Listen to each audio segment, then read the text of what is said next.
Joker du Christ, selon l'ordre de Melchizedek.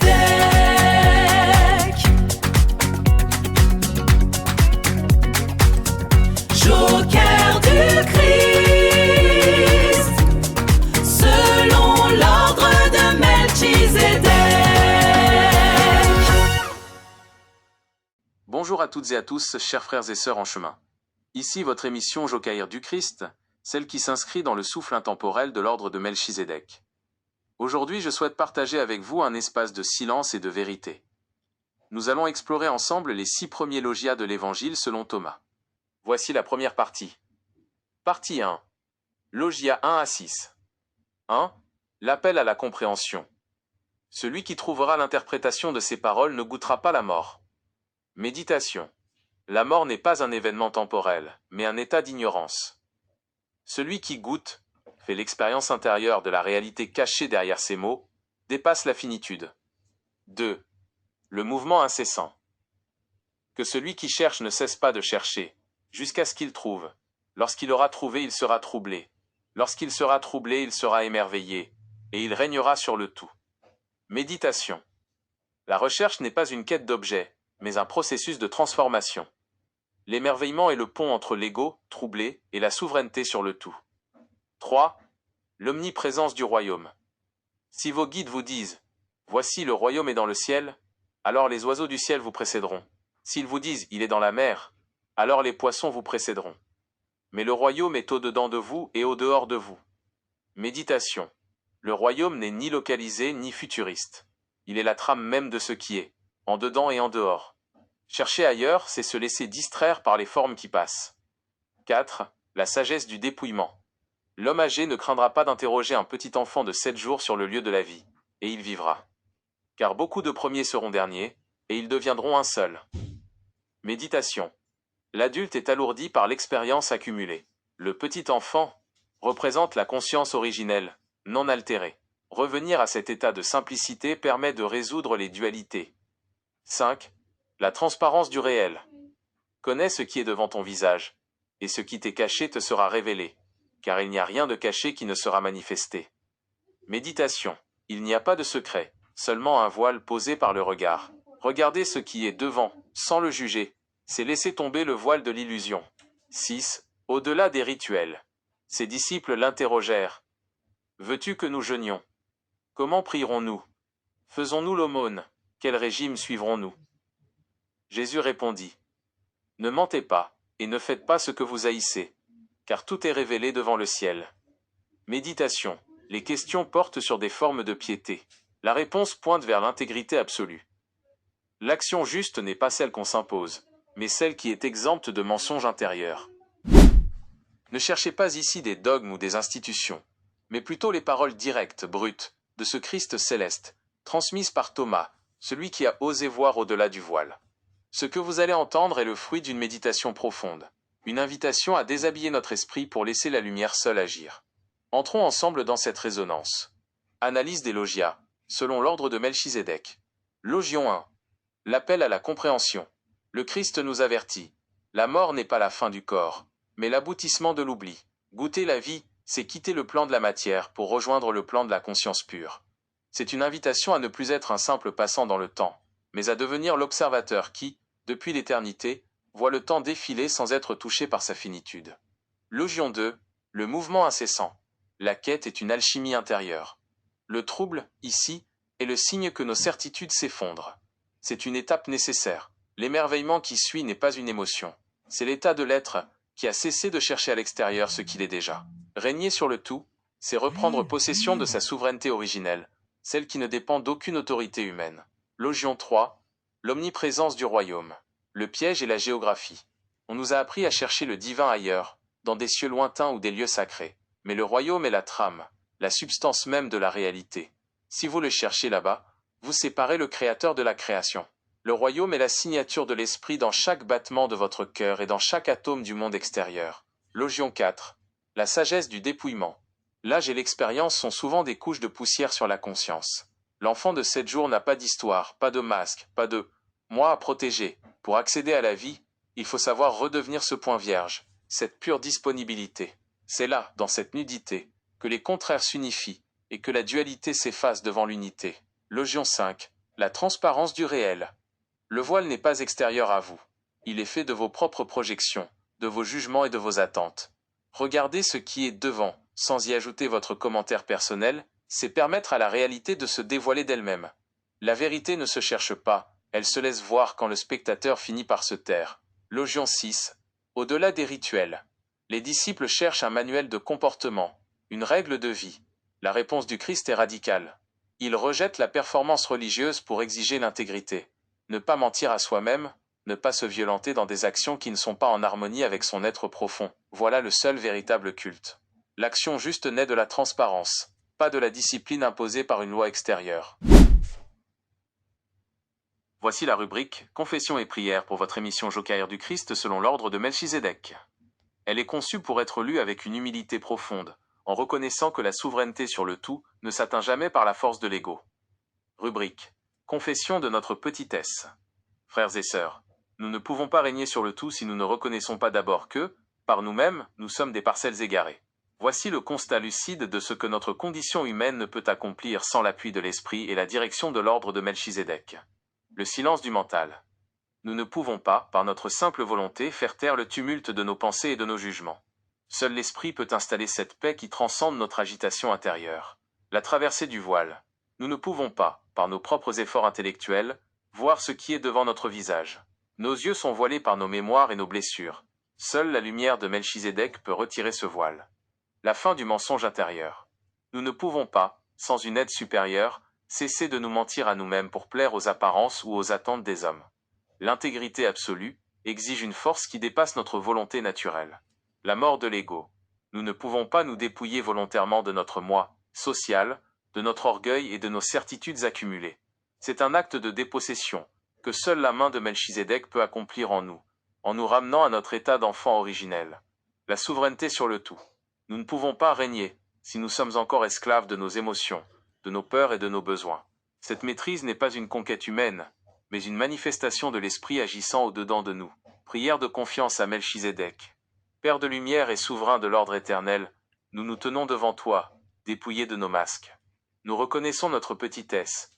Nous sommes fragiles face au tumulte du monde, nous sommes aveuglés par nos propres voiles, et nous trébuchons souvent sur le chemin de notre propre vérité. Nous ne cherchons plus à agir par nos forces, car elles s'épuisent. Nous choisissons en cet instant de nous confier totalement à ton ordre, Melchizedek. Viens, toi qui es sans commencement ni fin, déposer en nous cette clarté qui ne juge pas, cette force qui ne contraint pas, et cette paix qui ne vacille jamais. Prends nos faiblesses, transforme nos troubles en émerveillement, et fais de nos vies le sanctuaire vivant, où ta présence, au-dedans et au-dehors, se manifeste enfin sans voile. Que ta volonté soit notre respiration, et que ton règne soit notre unique demeure. Amen. Voici une proposition pour ce moment d'adoration, conçue pour clore la séquence sur une note de communion profonde et de reconnaissance, en harmonie avec l'ordre de Melchizedek. Rubrique « Adoration et gratitude ». Frères et sœurs, élevons maintenant nos cœurs, non vers un autel de pierre, mais vers la réalité vivante qui nous habite et nous entoure. Dans le silence de notre intériorité, tournons nos pensées vers l'Éternel, le souverain, Melchizedek, dont la présence est le souffle de notre vie, et la lumière de notre conscience. Adorons celui qui est le Christ céleste, celui qui, par sa parole, nous libère du temps et nous installe dans l'éternité. Psaume de l'éveil. Seigneur, tu es le royaume que nous cherchions si loin. Tu es la trame sous nos pieds, et le ciel au-dessus de nos têtes. Nous te rendons grâce, toi, Melchizedek, roi de justice et de paix, d'avoir brisé nos voiles et de nous avoir offert la vue. Nous te louons Jésus-Christ, lumière sans ombre, toi qui nous as appelés à quitter le sommeil des rituels, pour entrer dans la nudité de l'esprit. Merci de nous avoir rendus à notre enfance, à cette simplicité pure où le tout et l'un se rejoignent. Saint Michel, toi qui gardes le seuil de la vérité, merci de trancher en nous les mensonges et les hésitations. Que ton épée de clarté sépare en nous le passager de l'Éternel, afin que nous ne soyons plus des errants, mais des êtres debout, conscients de ta présence. Dans le tout, nous sommes chez nous. Dans ton ordre, nous sommes enfin libérés de la mort. Que notre vie entière devienne une louange, un acte de transparence où ta gloire, sans aucun voile, se manifeste à travers nous. Amen. Frères et sœurs, pour sceller ces vérités dans le creuset de nos cœurs, Entrons maintenant dans le temps de la proclamation. La parole n'est pas seulement à entendre, elle est à déclarer pour qu'elle devienne substance. Je vous invite à répéter après chaque phrase « Je proclame Amen ». Proclamation de foi, inspirée des 6 logia. La vie éternelle. En trouvant l'interprétation de ces paroles, je ne goûte plus la mort, car je suis établi dans la conscience qui demeure. Je proclame Amen. La souveraineté du chercheur. Je cherche sans cesse, je trouve. Je suis troublé, je m'émerveille, et je règne désormais sur le tout. Je proclame Amen. L'omniprésence du royaume. Le royaume ne dépend d'aucun ciel lointain ni d'aucune mer. Il est ma demeure, au-dedans de moi, et au-dehors de moi. Je proclame Amen. La simplicité de l'enfant. Je me dépouille de l'alourdissement de l'âge pour retrouver la conscience pure de l'enfant de 7 jours, là où tout devient un. Je proclame Amen. La transparence du réel. Je contemple ce qui est devant mon visage sans voile, et tout ce qui était caché se manifeste dans la lumière de ma conscience. Je proclame Amen. L'intégrité de l'être. Je ne mens pas à moi-même. Je refuse le poids des habitudes haïssables, et je vis dans l'intégrité de la vérité révélée. Je proclame Amen. Action de grâce, le chant de reconnaissance. Frères et sœurs, dans le prolongement de cette clarté, élevons notre gratitude. Après chaque action de grâce, nous déclarons ensemble. Nos âmes bénissent l'Éternel, Amen. Pour le dévoilement.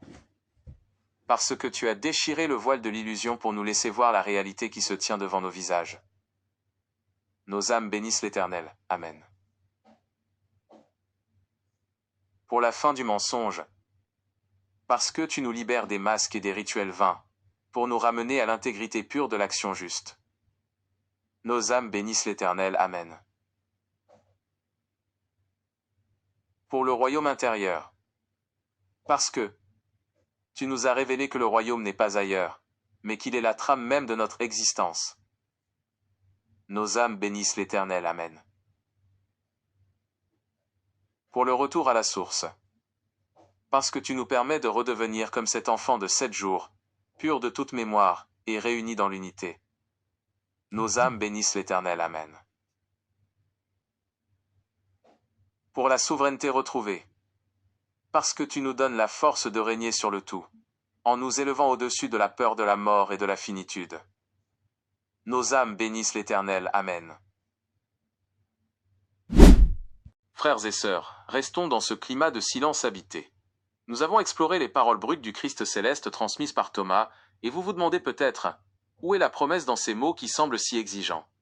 Pourtant, au cœur même de ces 6 premiers logia, se cachent des prophéties d'une puissance immense. Ce ne sont pas des prédictions d'événements futurs, mais des prophéties d'état, des certitudes ancrées dans la nature même de votre être, qui, si vous les accueillez, vont restaurer votre paix et sceller votre confiance. Prophétie de paix, les promesses du Christ céleste. Écoutez ce que l'Esprit vous assure aujourd'hui, selon la sagesse de ces logia. La prophétie de l'immortalité, logion 1. Celui qui trouvera l'interprétation de ces paroles ne goûtera pas la mort. La paix restaurée. La mort n'est pas votre destin. Le Christ prophétise ici que votre essence est plus vaste que le temps et la finitude. Votre confiance est restaurée, parce que vous savez que, dans l'ordre de Melchizedek, vous êtes des êtres de vie, et non des êtres de passage. La peur de la fin s'efface devant la certitude de l'éternité que vous portez en vous. La prophétie de la souveraineté, logion 2. Lorsqu'il aura trouvé, il régnera sur le tout, la confiance restaurée. Vous n'êtes pas des victimes des circonstances. Le Christ prophétise que votre quête n'est pas vaine, elle mène inévitablement à la maîtrise. Vous allez régner, non pas sur les autres, mais sur l'ensemble des forces de votre propre existence. C'est la promesse d'une paix intérieure inébranlable, car rien ne pourra plus vous asservir. La prophétie de l'omniprésence, logion 3. Le royaume est au-dedans de vous, et au-dehors de vous. La paix restaurée. Vous n'êtes plus des exilés.